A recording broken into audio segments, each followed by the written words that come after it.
My folks dropped me off just outside the campus main gates. Call us and let us know how your midterms go? Dad asked. I smiled and replied that I would. I gave them both a hug and stepped up onto the sidewalk and waved at them as they merged back into traffic. That was a great weekend, but it was time to get back to my usual college routine. As I bent down to pick up my bags, I saw it. A wallet was lodged between the grills of a sewer grate by my feet. I pried it out carefully. It was black with a silver zipper along the top. A faded Hello Kitty sticker decorated the bottom right corner, suggesting that the wallet most likely belonged to a girl. I opened it, and my eyes widened. $100 bills. There must have been a dozen of them. I immediately glanced around to make sure no one noticed. I headed as fast as I could back to the safety and privacy of my dorm room. Once there, I emptied the contents of the wallet. $4,000 total. No ID. There was, however, a wallet-sized high school graduation picture of a girl.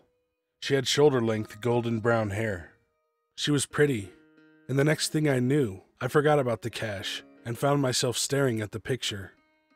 I got knocked out of my fugue when I heard footsteps outside. My roommate was due back any moment, and I didn't want him to catch me with all that cash, so I put everything away, but I held onto the photo. I made inquiries about the girl in the photo. It took some time, but I finally found out her name was Rebecca, but people called her Becky. Once I got a name, it was only a matter of time in finding her. She was a freshman who worked part-time at nights at the sports complex. The sports complex was in the process of massive renovations. When I approached it, I swore it looked like a bomb had hit. Once inside, it didn't take me long to find her. She was sitting inside the entrance booth. She didn't look at all like the girl in the photo. Whereas the girl in the photo was bright-eyed and cheery, this girl looked sullen and bored. "Becky?" I asked. She looked up at me. I was half expecting to see her smile, but she didn't. In fact, from the way she looked at me, it made me feel like I was bothering her. "Yeah," she answered. I have something for you." I reached into my school bag and pulled out my .22.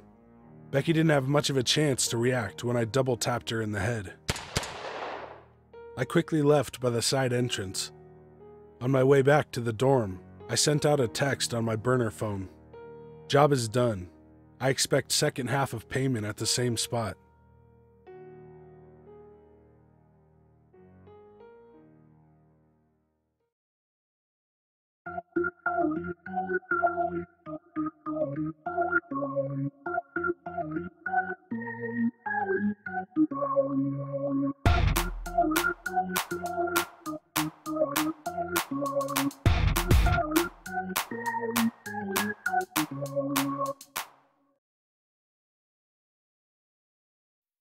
Carmen Winstead was 17 years old when her parents decided to move to Indiana.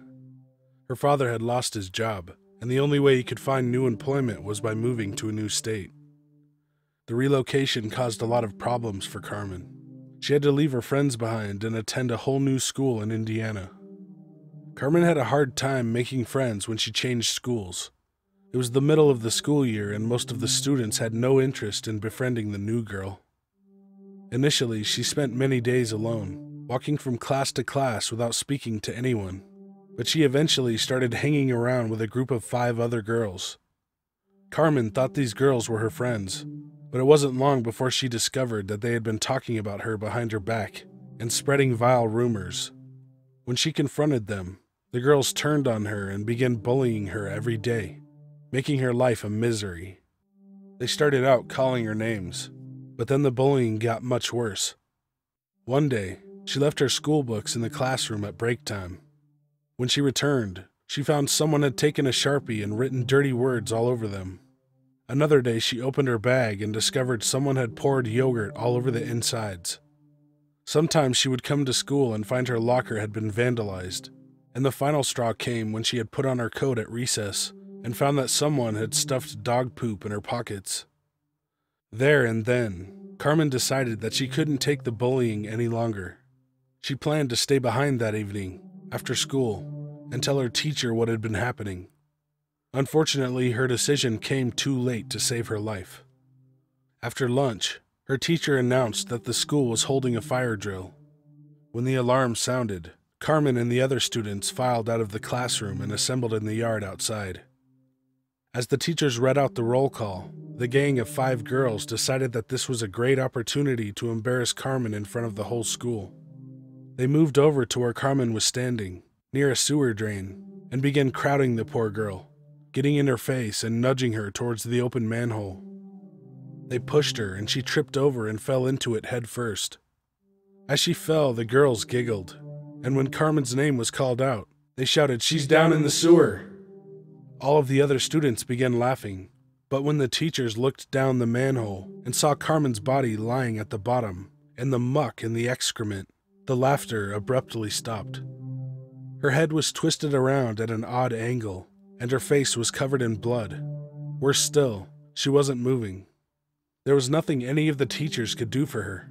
Carmen was dead.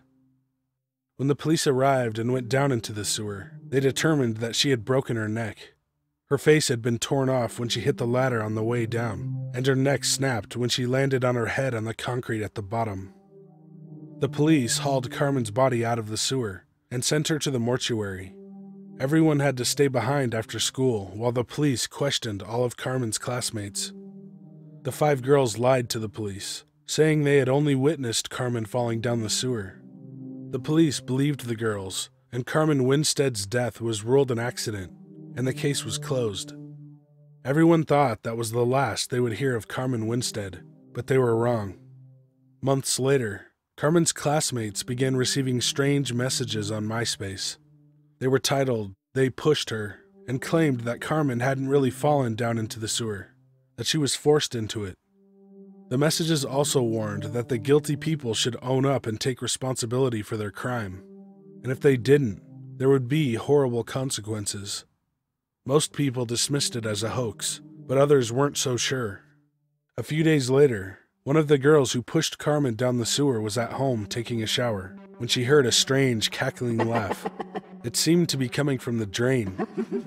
The girl freaked out and ran out of the bathroom. That night, the girl said goodnight to her mom and went to sleep. 5 hours later, her mom was awoken in the middle of the night by a loud noise that resounded through the house. She ran into her daughter's room, only to find it empty. There was no trace of the girl. The worried mother called the police, and when they arrived, they conducted a search of the area. Eventually, they discovered the girl's grisly remains. Her corpse was lying in the sewer, covered in muck and feces. Her neck was broken, and her face was missing. It had been completely torn off. One by one, all of the girls who pushed Carmen that day were found dead. They had all been killed in exactly the same way, and were all found at exactly the same spot. In the sewer, at the bottom of the same uncovered manhole where Carmen had met her doom. But the killing didn't stop there.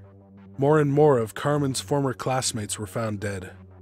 It seemed that anyone who didn't believe that Carmen had been pushed was eventually found down in the sewer, with their necks broken and their faces torn off. They say that Carmen's ghost is still on the rampage, hunting down anyone who doesn't believe her story. According to the legend, Carmen will get you, whether it's from a toilet, a shower, a sink, or a drain. When you go to sleep, you'll wake up in the sewer, in complete darkness, paralyzed, hearing cackling laughter all around you.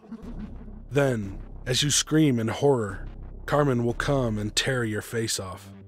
So be careful who you bully, because you might just find yourself on the receiving end of the curse of Carmen Winstead.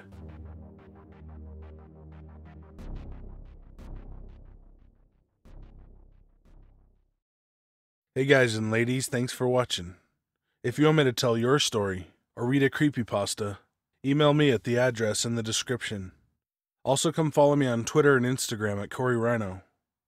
Be good to animals, even people. See ya!